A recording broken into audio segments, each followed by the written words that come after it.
Nalambat sa Bacolod ang puganteng Indian national na may koneksyon umano sa isang terrorist group. Nakatutok si John Consulta, exclusive. Give me an ID. Wait lang. ID lang muna. ID. I don't have ID. You don't have ID? No, I have ID. Going there. Oh yeah. Let's show it. Any ID. Nang ma-corner ng Bureau of Immigration Fugitive Search Unit, dinakip ang 41 anyos na Indian national sa Bacolod City kahapon. Wanted daw ang suspect sa India dahil sa koneksyon umano nito sa isang terrorist group.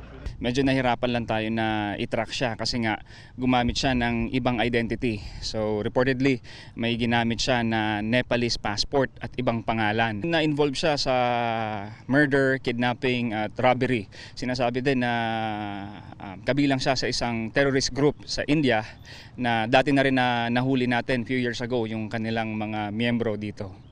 August 2023, nang maaresto ng mga otoridad sa Iloilo ang 3 miyembro ng Kalistan Tiger Force terrorist group na nagpalit din ng kanilang mga pangalan para makapagtago sa bansa.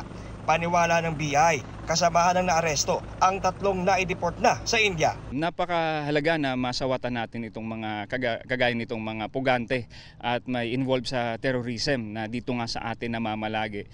Kasi hindi malayong mag-create din sila ng local group nila dito at maimpluwensyahan yung ibang mga Filipino na sumapi sa kanilang terrorist group. Patuloy ang koordinasyon ng BI sa kanilang Indian counterparts para sa agarang deportation ng puganteng Indian.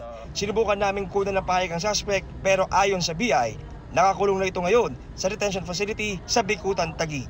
Para sa GMA Integrated News, John Consulta, nakatutok 24 oras.